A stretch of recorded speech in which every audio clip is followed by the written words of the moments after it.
It is my pleasure to announce our final session for the day, which is on artificial intelligence and the global goals. And you have a stellar lineup led by the wonderful Kamal Ahmed, who is going to introduce his guests. So over to you, please, Kamal. Thank you very, very much. The last session of the day, but the best one.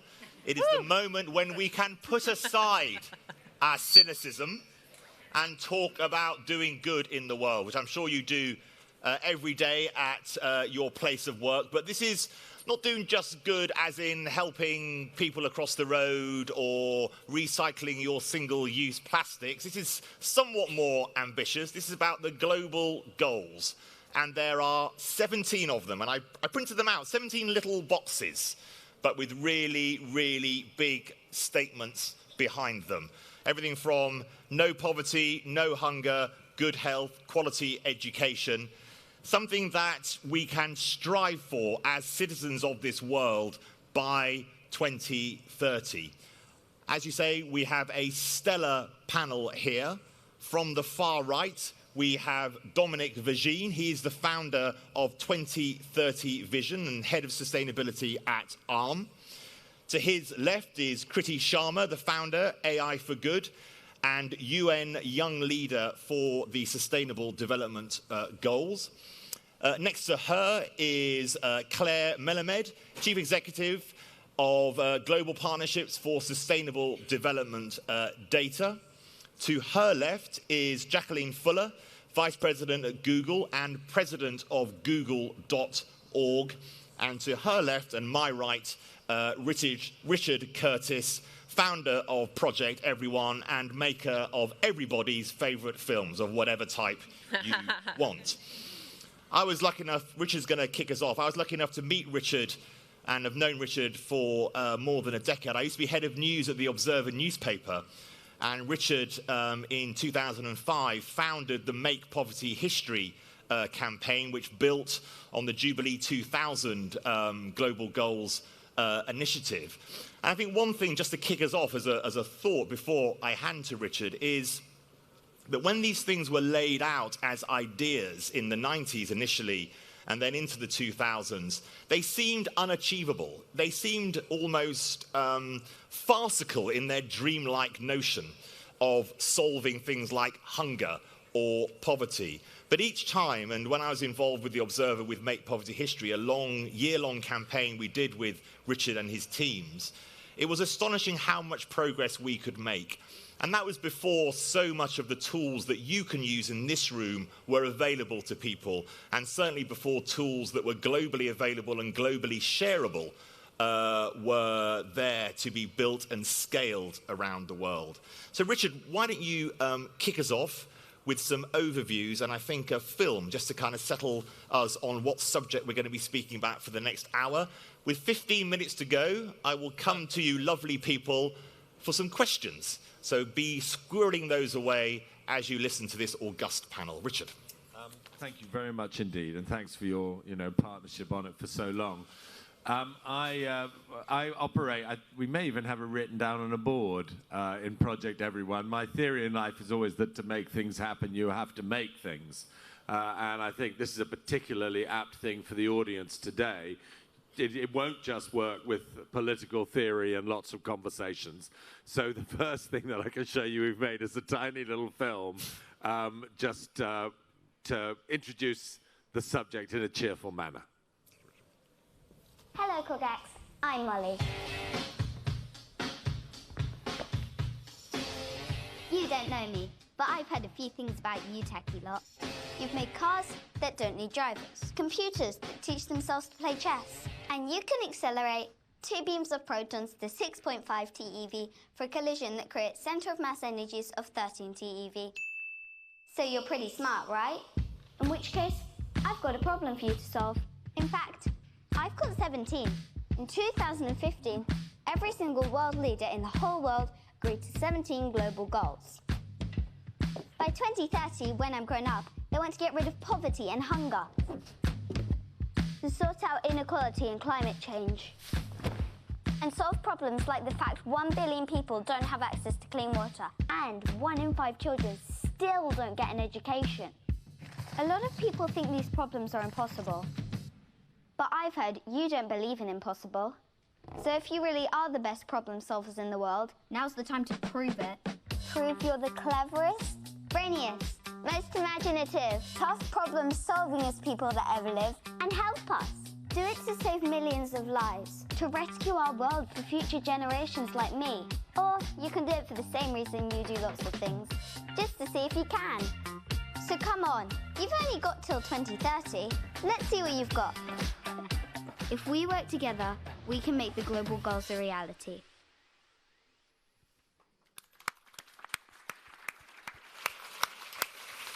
And I really do believe the message of that film. I mean, if I look at you and understand all the places that you work, I remember the fact when I first started this thing we do in the UK called Red Nose Day and an organization called Comic Relief. If I'd been at this sort of meeting, I would have been faced by 100 of the worst people in the world, Britain's top comedians, with very little interest in social issues and certainly not much knowledge of the things that they were trying to do. But because of the fact that they committed their particular skills to a particular thing that we devised, which is, you know, in a day and a time when you buy red noses and fundraise. Over the years, we've raised now, I think it's $1.6 billion, which we've been able to spend on extraordinary and complicated things that all of us initial instigators, as it were, wouldn't have understood, and have in fact, we've used the money to empower the best people on the ground to do projects which have dealt with many, many of these goals. So, as it were, my general challenge to all of you is you might think, well, I'm in a very abstruse area, or I'm in a startup company that doesn't have time.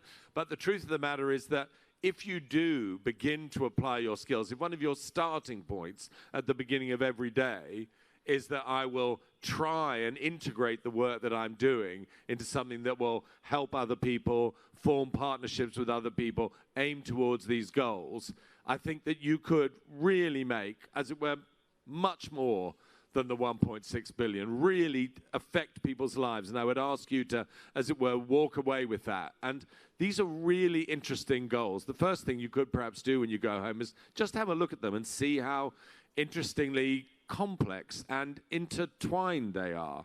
I remember when the MDGs, which is what we did make Poverty History about, was mainly a feeling that the rich world owed more to the poor world and ought to be doing more to help. This is, and by the way, I remember the day that the guy who was from, I think, the Worldwide Fund for Nature or something walked out of the meetings because we thought the environment was a sort of side issue that was too complicated to deal with in that campaign. And these goals do indeed unite justice and the environment and extreme poverty. And they're a very complex web of things that actually are going to attempt to solve all those things by solving them together. And one of the most important things is also that they deal with domestic things. So the first thing that President Obama said about the SDGs in the UN was, I've got to make these work in the US, as well as thinking that they have to work in Burkina Faso, as it were. So if ever you're thinking, well, actually, I come from here, I come from Cleveland, or I come from Cleethorpes, I should be focusing on my people, you should focus on your people. And the same solutions that you're doing for home may well eventually help people right across the other side of the world. And one of the other things here is also to try and unite people of good purpose. I remember when I was young, there was a sort of feeling, well, if I'm interested in amnesty, then I can't do water. And if I'm interested in water, then it's not for me to be doing either peace or hunger. Whereas what these things say is that you're all working on it together. And that's the reason for thinking about the Sustainable Development Goals as a whole. Don't give up. Fight for your particular passion, the thing that your organization is most committed to, but realize that you're part of a big picture, that progress in your area will lead to progress in another area. So I just encourage you, have a look at the goals, study them, and become part of them, and together we'll make the world perfect. I will be long gone by 2030. I'm hoping I'll be in a garden somewhere obsessed by roses, but you're going to be in the core moment, you and your children that inherit this world that could be so definitively transformed by the goals. That's wonderful, Richard. Could you How has the role of tech changed? Obviously, you've been involved in the idea of global solutions to these global challenges for many, many years, as you say, going right back to the 1980s and Red Nose Day and the big concerts, through Jubilee, the 2000 Millennium Goals, Make Poverty History, on and on and on. How has technology changed your thinking about the types of approaches that we can now have, which simply weren't available to us, certainly not 40 years ago, but even 10 years ago? And how does that change the way you think about the atomization of the world? Because everyone can, yes, if you're from Cleethorpes or Cleveland, you just get on with your little thing. How do you create that big global movement, which was possible in an era where there were few ways of getting information around the world? Well, and the biggest change, by the way, between 2005 and now is when we tried to have meetings with businesses, they couldn't have been more horrible. They all, in fact, look like you and I do now, old men in suits, and they thought we were dangerous left-wingers. So one of the most important things about tech is that the power has moved down a generation to people who do have a worldview, and people who actually understand that in terms of their employees and their users, that sustainability and care for the world is something that matters to them. Whereas business, even in 2005, operated on the understanding that it was really only the shareholders and money that mattered. So that, I hope, is a big transformation. I mean, in fact, I think some of the other panel are better qualified to talk about tech, and its effect on the world. But my general observation is I see movements moving much faster.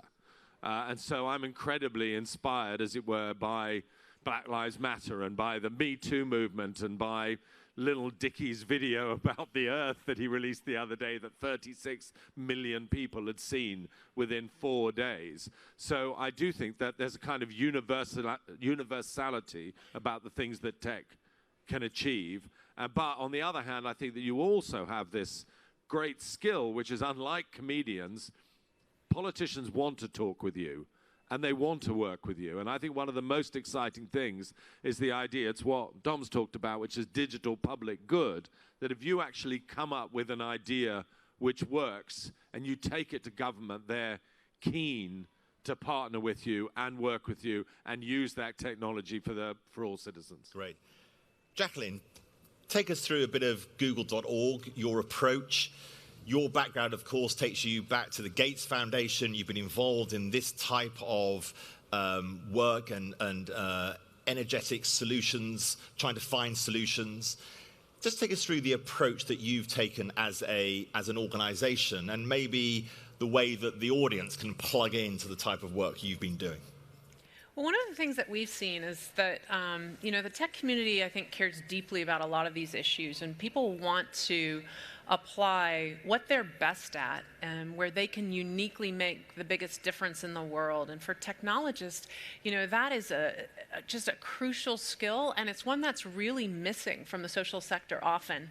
But there's been a bit of a gap between the folks who are on the front lines, who understand the issues and the goals and what needs to be done, and technologists. So at Google, we've tried to bring these together. One of the things that we've done is we've published some research. It's on the Google AI social impact site, where we literally said, okay, how exactly is artificial intelligence and machine learning being used now? What are the very real applications? And map that to the global goals, and to say, here are 160 use cases, examples of how technology can and is being used now, to provide that sort of inspiration, a little bit of a roadmap, so that technologists and people who are thinking about, hey, how can I, with my skill set, or because I care about this issue, what are some open pathways, or how can I contribute? How can my company contribute?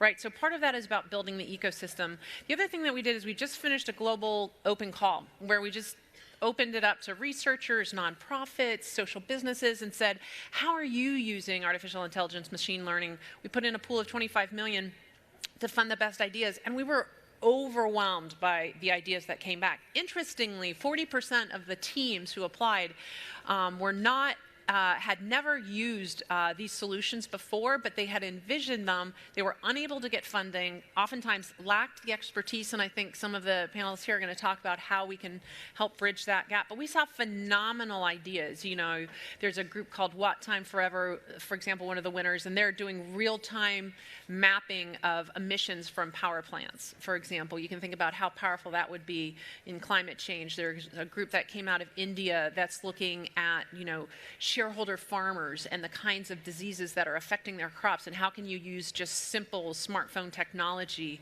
to help diagnose the problem, get the right pesticide, help the farmer, but also reduce pesticide use globally. Médecins Sans Frontières won with an app that they're doing that I think is going to completely leapfrog a generation of diagnostics and help the whole antibiotic resistance issue.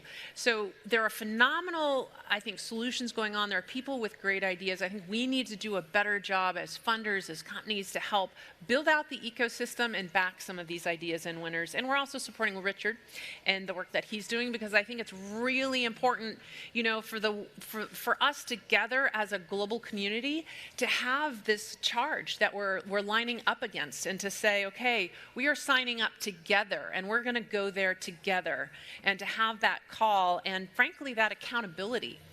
How important is it, Jacqueline, that you have Google.org to do this, and this is not simply a part of Alphabet's business? Is it important for larger firms and global firms like you to have a separate entity that is able to deal with these specific issues? I think we need to do it all. I think we need to think about, every company needs to think about their core business attributes. You know, who are you? What do you bring to the table? Do you have an amazing global supply chain? Do you have expertise? You know, if you're a mature, profitable business, yes, you should be giving to support philanthropic work as well, like we do through Google.org. But, you know, I think some of the most important things Google can do is through our products. So, for example, you know, as Google.org, we do a lot of work in providing support after a natural disaster. But our Google AI teams are leading and building models to help predict things like earthquake aftershocks before they happen, flash floods in low-lying river areas in places like the Ganges River Delta before they happen.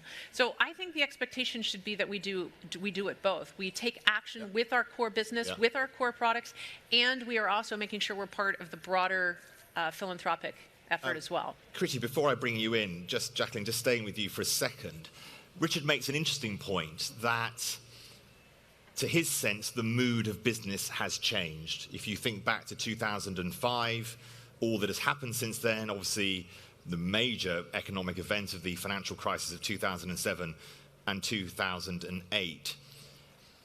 Have attitudes changed within business in the way that Richard has noted? And if they have, why have they? Well, I can just speak for the tech sector, and I can tell you what our employees care about is they want to work for an ethical company, and they want the opportunity to be able to give back and to work on things that are meaningful. They want to be part of a company that's part of a movement that's actually, you know, doing good in the world in real and tangible ways. So this is something that I think is just smart for businesses to do. Our employees care about this. Our employees are driving this. So, for example, I mentioned the $25 million we're giving for the AI Impact Challenge, but more importantly, we're providing a team of Googlers, including our AI experts, who are coming and surrounding every single one of those winning teams to help provide whatever expertise they need, whether it's security or, you know, privacy engineering or marketing, whatever help that they need. This is something that employees really care about, and frankly, our users care about it too. So it's philanthropically motivated. We want your to shareholders care? Pardon? Do your shareholders care? Well, I think shareholders should be looking at issues like what drives and motivates employees, and what do users care about as well. Because this is an example of where we can all row in the same direction on this. Yeah. Kriti, tell us a bit about the work you do with the UN and how that can help maybe bring together some of those networks that we've been talking about already, about people working together to look for solutions. I'll talk as a technologist first, and then somebody who's trying to navigate the complex world of the UN and government. I studied computer science, and for years, and started building AI systems since I was 15, and for years just built the smartest algorithms that could improve the efficiency of the product or the service I was trying to create by a small percentage point. And that was a very fascinating mathematical puzzle to solve. But as I grew up and became more socially aware of what's happening on the planet, I started to care about the issues and look at how could I add more value to the work through the work I'm doing, through the skills that I have, as Jacqueline said. And it's not very easy. It's not the most obvious thing to do. When you look at the SDGs and the goals and say, and hunger and poverty, reduce inequality, it's overwhelming to know where to start. So if you're one of those people like myself who are a designer, developer, data scientist, thinking about where to go, look for inspiration around you. So started doing projects. And last year we launched a solution called Rainbow in South Africa, where we can detect events of domestic violence before they actually happen. So start doing more predictions to design for the most vulnerable people. Started building tools for young people in India, 240 million of young people who have no access to credible sex education or reproductive health services today. And that's where I can bring my AI tools to life. The challenge I found was when you're trying to work with the development sector, the nonprofit sector, and they do not necessarily always understand the words agile or continuous deployment and the processes that the tech world is quite used to. And finding that common language is really the biggest challenge that I've found, how to bring these organizations on a journey with them. And for many of them, AI tools are like science fiction, and I've literally been told in my face what you're talking about is science fiction. They have probably been burned by some other tech savior in the past who's come and tried to promise to change their world. And so we as the tech industry, people in the tech sector, need to do a much better job at how we design these solutions, what we promise, and how we bring others on the journey with us. In my personal experience and exploration of how to build these systems, I then started to think about policy and these organizations like UN and governments. And I have been pleasantly surprised. I was initially overwhelmed by the UN, which has 40 different agencies, and when they discover you as an AI expert, they want you to speak at every conference. It's like 5 a day. But I think you have to be a bit selfish in what you want out of them as well, and be very clear in the kind of support that you can get for your initiatives. But think about not just the tech product or service you're building, but how it impacts the wider society, how to bring policymakers on the journey with you, what kind of data and information you can provide to them. For example, with the domestic violence algorithm, we're now giving insights to civil society organizations to help them understand where exactly the issues are, what is preventing these potential victims from asking for help at a very granular level. So step out of your day-to-day design and development and data world and think about how you can then scale it through these bodies. I would also say on an everyday basis, we're working on data science projects or AI projects in particular. Don't just think about the efficiency that this algorithm is going to provide or the productivity improvement, but also the wider impact on society. And yes, there are great organizations who are doing amazing work through their philanthropic arm, but there's also a lot of potential and existing usage of bias and using AI for the wrong purposes within the same organizations. And we need to be aware of it and hold those companies to account. Kriti, at what point in the process of looking at new solutions, the type of things you've been speaking about, should you think about involving governments, third sector institutions, the type of organizations you will or probably will need on side as you scale? You are often talking about important public policy issues which tech firms can't solve on their own or without some form of democratic legitimacy, maybe. When do you start knitting in those conversations? At the very beginning, when you've got proof of concept? At what stage do you call the UN? Before you start building the proof of concept. Because the future of our society, the future that young girl talked about in the video, should not be designed just by geeks like myself. It has to be a collaboration with people from different backgrounds. And it's challenging to find a way to speak the same language, but if you do not work with people who really understand those issues, you can't create the right solutions. Getting larger agencies involved, I'm still going through my own learning experiences on that front. Tell us about South Africa. How did you get that off the ground to become something that was scalable as an issue on such an important public policy issue for the country? We started with people who are facing these issues themselves. I personally went there to Johannesburg, spoke with hundreds of women and men who are facing violence, domestic violence in various forms, and understood the patterns. I also learned how I do not know enough to even try to attempt to begin and solve this problem. And then I partnered with activists, with people who understand the policy world, and those who know how to navigate the complexities of governments in countries like these, where sometimes there are issues with transparency. And so it's important to find your allies and learn to speak the same language and think about how you can bring advantages and benefits to their world. Yeah. Kriti, thank you so much. Claire, data. Such an important part of this whole debate. The goals are data-based. How can our progression towards what has been mapped out by the sustainable goals be helped by our understanding of data? And tell us a bit about, your company and your approach. Sure. No, I mean, I think I'm glad you made that point, because that's absolutely the place to start. The thing that makes the goals different from lots of other equally worthy but utterly forgotten UN agreements is the fact that they have numbers attached to them, that they have specific targets. It's not just if everything was nice, everything would be nice, which so many UN agreements are, but it's let's define what we mean by nice, and then let's measure whether we're actually getting there. And it's data that makes that the SDGs are built on, really. And what was interesting about the process of negotiating these sustainable development goals, and especially when compared with the previous Millennium Development Goals, was that perhaps, let's admit, perhaps somewhat late to the game, but as the SDGs were being negotiated, the UN and the governments that were negotiating them began to realize that data meant, and certainly was going to increasingly mean, something very different in the context of the SDGs than it had in the context of the MDGs. In previous times, data meant something that was collected by government officials going out with clipboards and asking you some questions once every 5 years, and that was data.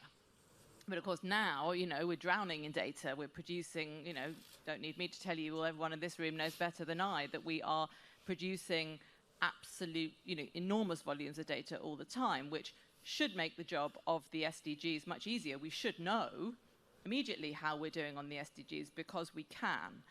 But I think what is odd about the current situation a few years into the SDGs is that we still don't. So next month, the member states of the UN will go into New York and report on how they're doing on the SDGs.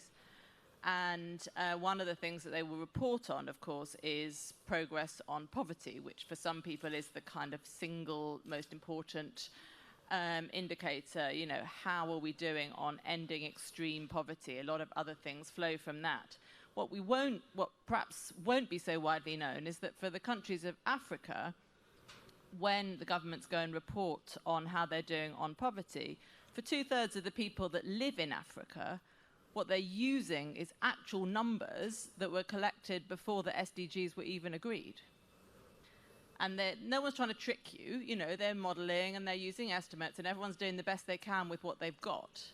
But nonetheless, it is slightly insane when we're all sitting here with a mobile phone in our pocket and we have a satellite flying overhead somewhere in the world all the time, that we're still dependent on this very, old data. It doesn't need to be like that. So I think the first job of my organization, which was set up which was kind of born out of the SDGs and set up by the UN, by the World Bank, by a lot of governments and companies and civil society organizations, to be the partnership that brings together the sort of practical solutions together with those governments and others who are using data to both achieve and monitor the goals.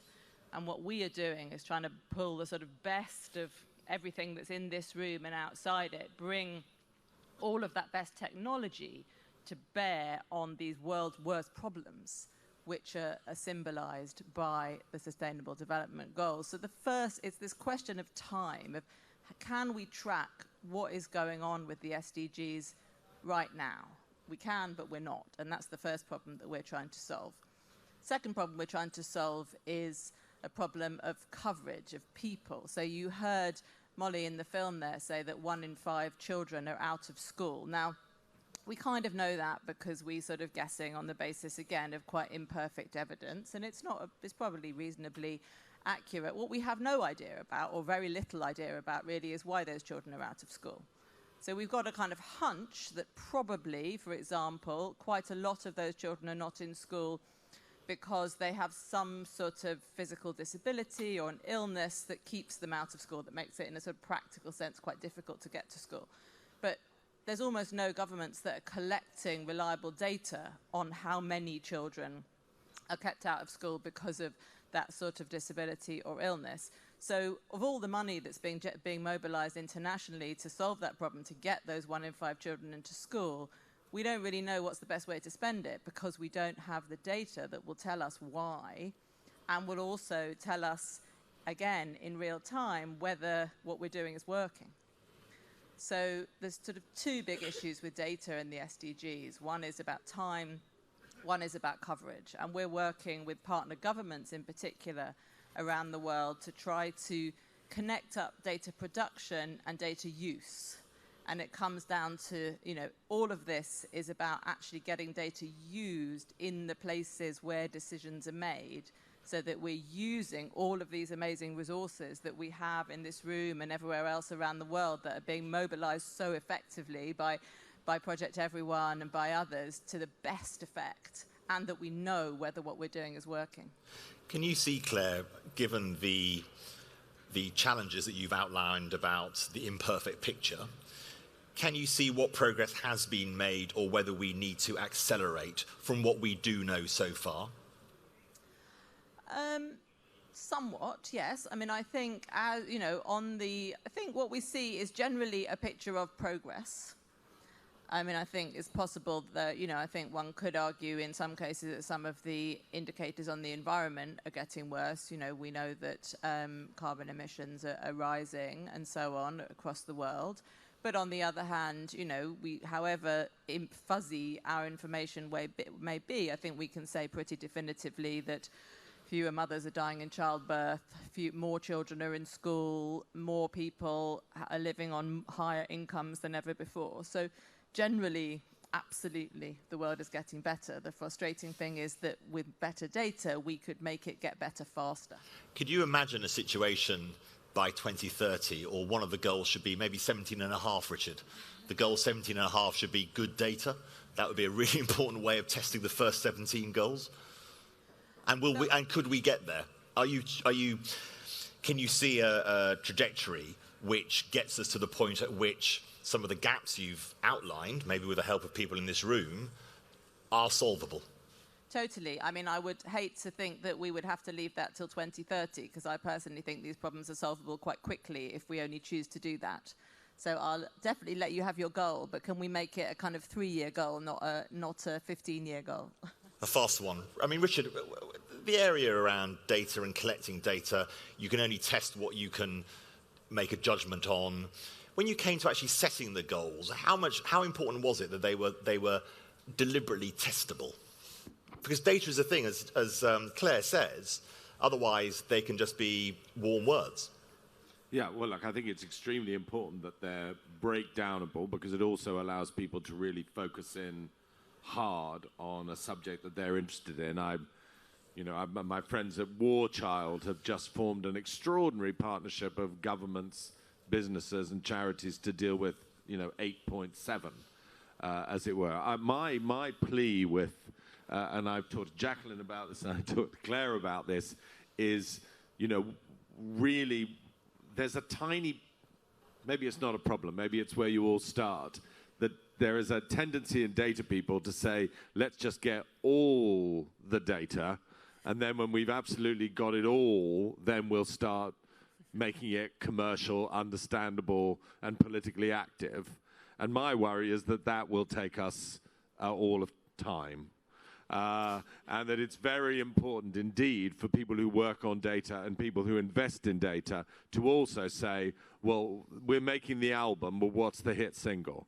That what's the thing that's going to be effective? What's the thing that's going to change people's hearts and minds? I mean, hilariously, when I went to Newsnight, profoundly serious and important source of news information in the UK, and said we've got 17 goals, I remember your boss then saying, well, we can't deal with more than 3. So if even Newsnight can't deal with more than 3. So what I would say is, as you collect data, set up a part of your system which is trying to, as it were, market the best results you get quickly. That's my obsession. Dominic, could I bring you in there? How has ARM and the work you do looked at the Sustainable Development Goals, and what role do you see your firm having in that, particularly around the notion of scalability, which we've touched on quite a few times already amongst our colleagues up here? So I think we have quite an interesting role to play, which is why we set up 2030 Vision. So ARM designs semiconductors, and they're found in everything, and we work with all the tech sector. And in that sense, we're quite neutral. And so when we looked at the goals, and we looked deeply into what they mean, where the targets are, we were thinking about the future of our company and the future of technology. We realized that most of the business cases, most of the reasons why people would want to buy AI or the Internet of Things actually sit somewhere within those goals. It's hard to find much that's not in there. And so therefore, why would you not engage with them fully and think about them deeply? And then on top of that, you have all the sort of negative media reaction at the moment. They're very much the science fiction sort of end of the spectrum around AI and around emergent technology. And if we don't work as a sector to ensure that the public better understand the positive potential of that technology, then actually those markets are going to be much smaller. So there really is a very important message in there for business that we need to be thinking of them as future of our businesses, as well as the future of ourselves, our species, our planet. The future of our business is in there too. So it certainly isn't just about philanthropy. And I think I feel positive about it because there have been some key changes in the last few years. So if you go back to the Millennium Development Goals, business was explicitly excluded from engaging. We were not part of the process. The businesses were not consulted. And that's because, just as the sort of negative feeling that you had, Richard, when you were meeting those businesses, there was that negative feeling on the UN side, and there wasn't much dialogue. And that has changed enormously. So I was very proud to be consulted during the development of the Sustainable Development Goals. And there was much discussion around technology and where should technology sit within the goals. But the goals are all really important social issues. Technology is not. Technology is a tool. And those tools are becoming more and more and more powerful.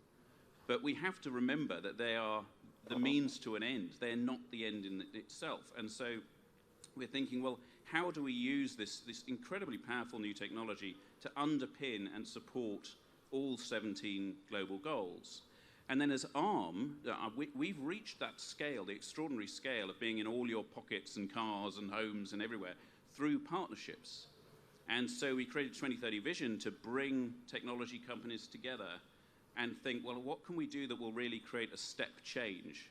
Not just more exciting small projects or even big projects, but what do we need to do to really catalyze using this technology in the best possible way that we can?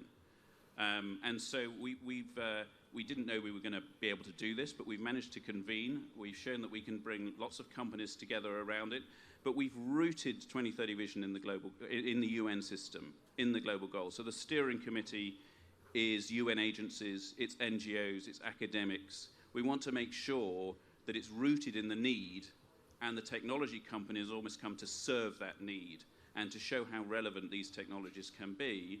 And I'll quote one of our partners in this Global Pulse, UN Global Pulse. I would urge you to go and have a look. They're doing some really interesting work. But he says it's actually the misuse of technology is a greater risk than the misuse of technology. And what he means by that is, this is Robert Kirkpatrick, who runs Global Pulse. What he means by that is that if we don't use these powerful technologies for the goals, if we don't use them to benefit society as much as they possibly can, that is actually a greater risk there than all the concerns we have about the science fiction, about sort of this dystopian future. And so we must all strive to be using the technology as best we can and not miss the positive use, and make sure that we do that as a sector, and make sure that governments understand how the new technologies can be used to achieve their goals, to achieve the global goals. And yes, we should mitigate risk, but we shouldn't be so fearful that we miss all the positive as well. Can I ask you a similar question to the one I asked Jacqueline? Was it necessary for ARM to set this up as a separate part of your business to support the development of the journey towards the sustainable development goals? And how do you relate to the kind of mothership company, and as Jacqueline says, ensuring that the company as well, the firm, backs movement towards as part of what you might describe as business as usual? I just wondered why the structure you decided on was set up. Well, so it's not separate, it's an initiative within the company. It certainly has a strong philanthropic focus. It comes from much of our work with other UN agencies. For example, we have a big partnership with UNICEF Innovation, doing some incredible work.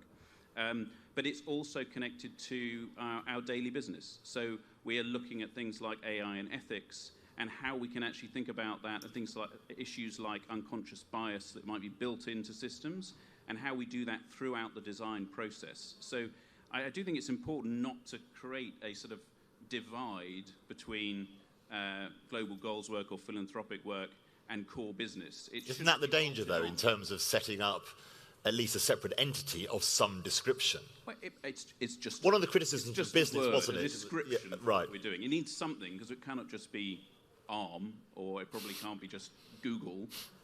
We need to describe what we're doing in that space. So it's not intended to be separate at all, and indeed we're looking at some of our most cutting-edge technology and trying to think, especially around data, trying to think how we can be using that to really showcase the importance of this technology for the goals. Yeah. Jacqueline, how do you, to Richard's point about the hit single, concentrate on the album but have some hit singles as you go along, how do you decide? You talked us through some of the projects that you've backed. How do you decide what it is you scale? Well, it's interesting. Within the company, we have so many technologists who are thinking about, the technology that they're doing to maybe use data to create a more efficient system. But then oftentimes the spark comes from employees themselves who are thinking, but you know what? I bet we could use the same sort of modeling approach on our data centers. So, for example, recently, our AI teams internally were able to increase the efficiency of our data centers by 20 to 30% just through AI. So, exact same infrastructure, no changes whatsoever in the cooling systems or any of the pipes, but just by a smart application of AI. And that kind of energy efficiency at that scale is phenomenal. So, a lot of times, what we work on comes from individual technologists who see the application and apply it. As Google.org, as we think about, in addition to what we're doing with our company, with our own products, how can we best help the ecosystem?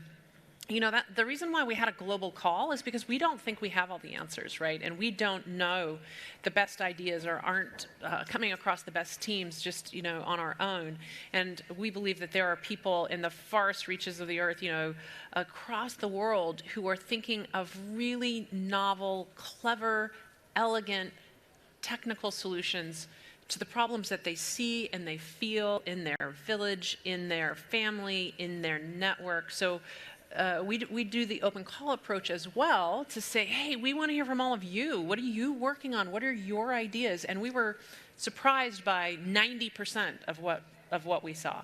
Dominic, can you tell us a little bit about, and Richard touched on it, digital public goods, and how you have looked at the type of projects you can support and that scalability notion? So Richard kindly suggested this was my idea, which it's not my idea. It was I think UNICEF are doing the most work on it, but it's really a UN initiative. when I think it's something that all tech companies will be getting behind. And this is around thinking about what's the essential toolkit that all governments need in order to operate effectively in the 21st century. And how do we ensure that whichever government, whichever country you're talking about, they have access to those tools at the right quality, at a fair price point, with some level of competition and choice. And really that doesn't exist today. So this is at very early stages. I don't think there's even a public document around the work that's being done on digital public goods yet, but it's coming through. The UNICEF team particularly are working very hard on it with other UN agencies to try and define what that set of tools are, and then try and think about, well, how does data underpin this, and then what do we need to do as a sector in order to support it. So I think Richard's example of the album and the hit single is great, but I think actually what we're trying to do at the moment is still put the band together, really. So. Kriti, is there still a level of, suspicion's maybe too strong a word, but the UN has obviously moved a long way about how it wants to partner with business and with technology. Is there still a suspicion there? People have spoken about the techlash, and there's a bit more suspicion now about global tech and what is it actually using our data for? Is there more suspicion? How's the UN dealing with those type of relationships? Sometimes it might be quite scary doing a big deal with a big tech firm because you just don't know where it's going to go. So I think you described it quite well through your example of misuse and misuse, and I think UN is, many of the conversations at least I'm involved in are along the same lines. So on one hand, there is a strong push towards big tech to make sure that they are establishing ethical standards when they're creating AI applications, that there's transparency and employees know what they're working on, the bigger impact, but at the same time a strong focus on how we can leverage a lot of these tools to scale solutions that can help achieve the SDGs. And I just wanted to second what you said about the UNICEF innovation team. There's some amazing groups within the UN system who understand how to build the design process, how to bring technologists together. World Food Programme and UNICEF have done a very good a lot of work in establishing those common standards. One more thing I've noticed in the UN system now is there is a lot more understanding of open source and how we don't have to start every bit of technology, every new project from scratch, and deeper understanding of what these collaborations look like. So I feel very optimistic about it and their understanding of working with the tech field, but there's a lot of work to do. And yes, there is a big concern about the ethical issues that surround some of these technologies, privacy challenges, and it's not just with certain companies, but also governments within the system. Thank you. Some questions from you enthusiastic bunch. There's a gentleman right here, but just questions and points to this fabulously smart, and there's just some fabulously smart panel. Sir. 1 second. Can we just get the mic up? That's it. That sounds okay. I'm working to. Do you want to introduce yourself? That'd be lovely. Sure. My name is Steve Podmore of Transform Global. I'm working to create a sustainable development bank to address the SDGs, and we've had a terrifically difficult time to get it funded. Big ideas are sometimes really tough to fund, and my question basically is, the SDGs very often require long-term funding solutions and the provision of risk capital. And that risk capital is very in short supply. Money chases short-term returns more often than not. So my question is, where can AI and technology basically bring the silos together to enable that provision of long-term patient capital? And do you see any really compelling examples of scalable models that could do that and are doing it properly from the ground up as well as top down? What a great question. Can I not answer that question? Because one of the things I just wanted to say is I would ask of everybody in this room to find out where your money is invested, who your banks are loaning money to, and what your pension is. Because I think one of the huge things of funding, one of the radical things that may happen in the next few years, is to do with sustainable investment and impact investment. And we should all be putting huge pressure on the banks, on insurance companies, and on investment companies to invest in things that are good rather than things that do the planet bad. And if you talk to your employees, none of them will not want to be in a sustainable pension. And there's no young person who join a bank who, when they hear that it's funding cluster bombs rather than wind farms, wouldn't say, well, let me go to Triodos if that's what they're doing, rather than to another bank if that's what they're not doing. So I would just say that it's something that everyone in this room can do with their money and with their company's money, and that it's a really big need, and that it's something that we all have to press for, that you would find that the next time you ask for investment, people are actually searching for good things to invest in, rather than, as it were, still holding back and supporting, arms and fossil fuels and pornography and alcohol. So I don't know who's doing it now best, but I do know that it's one of the things we really want to change in the next few years, so there'll be much more money available. Claire, but that's great, Richard. But in AI terms, how could a colleague here be helped to actually search out funding? It's a way of, what kind of networks could we create? And could AI help us do that? I mean, does that seem... Well, maybe Kriti, maybe you're the person to help us with this. I'm hoping that there's someone in the room that wants to take up that challenge and develop the app that will do the web scraping to find out which are the different finances. Okay, do we have a volunteer? Policies. That man there is going to do it. And can you meet after and just sort it all out? Okay, fine, that's good. We have 2 people here who will help you. I mean, one more point, though, on data, which is I think that in some cases, having better data is going to improve investment decisions because it's going to reduce the perceptions of risk. It's going to make people understand that the countries that now look a bit scary, look like not a good long-term bet, maybe actually do have amazing resources, fantastic people, things that we just don't know about. So one of the things that I think having better data can do is start to shift the needle on investment. Yeah, I mean, I heard this great statistic the other day where someone says, well, if the temperature goes up by 4%, insurance as an industry will cease to exist because there'll be too many payouts for too many crises. So people really have to start looking at investment in a different way, that it's investment for... There's no point getting a pension in 50 years from now if the planet's not worth living in. Sir. So my name's Rod Banner, and I was at a lunch today with 4 very experienced and successful investors, all of whom had seemingly made billions of dollars already. And what fascinated me about investment generally is that everyone invests in fiscal projects of one sort or another. And in other words, you put money in and you get money out. I would love to ask you a question. We've started a project called joytech.org, which is really trying to work out whether or not you can put money in and get joy out. And why is it not true that the tech industry largely seems to be being battered by diminishing joy on the planet, whereas it could equally easily create it, study it, measure it, understand much more about what drives humanity to become more joyful? Because in the West, we seem to be really screwing up in that department. Yeah.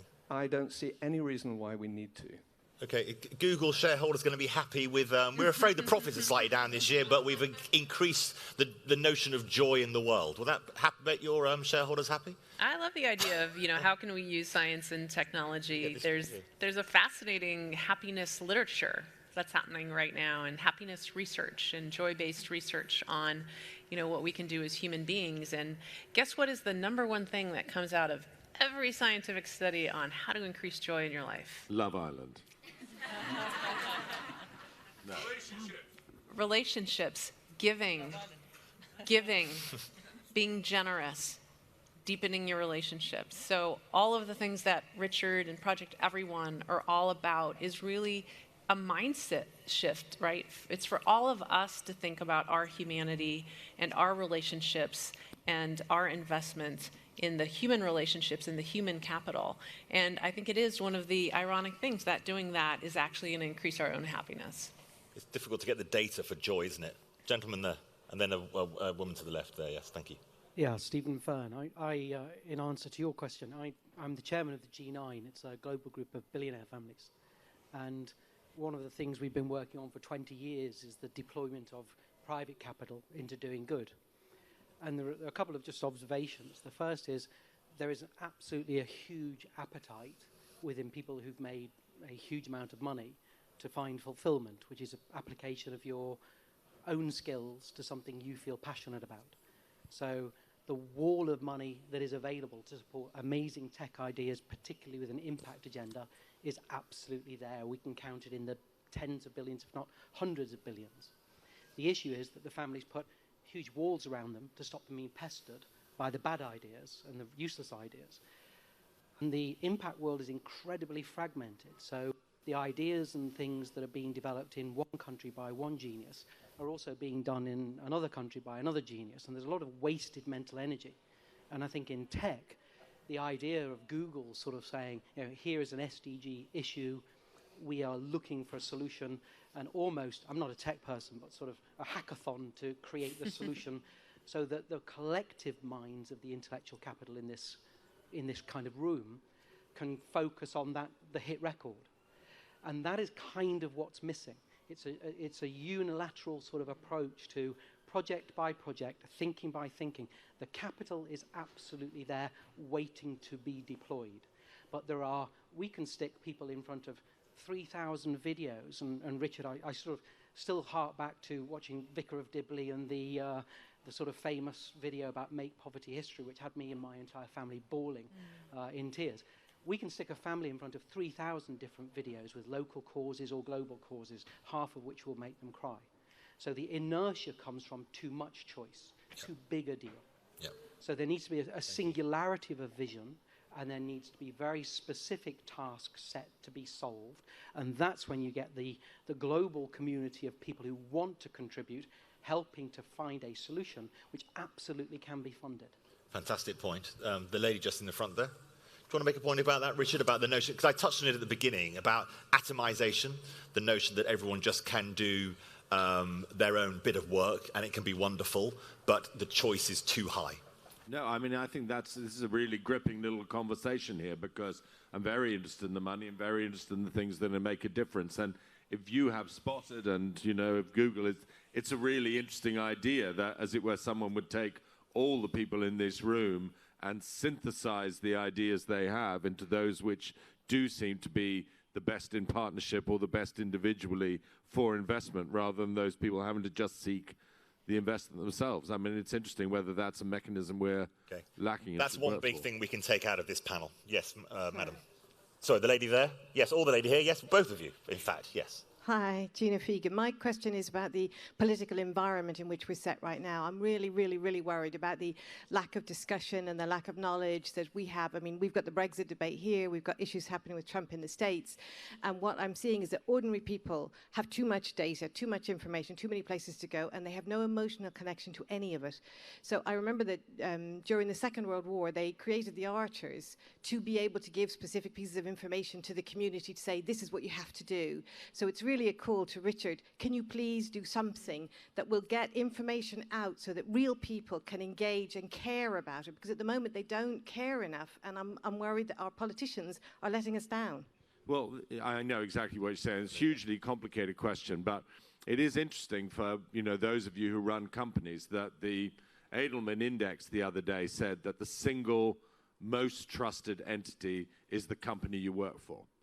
That's at about 73%. People fundamentally expect their company to be doing the right things. And I think people are more and more going to choose their companies by the fact that they are doing the right things. Unilever did an interesting experiment where they advertised for the same job, one stressing Unilever's reputation in terms of sustainability, and the other stressing perks and money. And 70% more people said that they wanted to volunteer for the job because of the meaning of it. So I think one of the things is for all of us to start representing our companies and the work that we do, you know, by saying what it means. And that's the most trusted information you will get, is in fact from your employers and where the work that they're doing.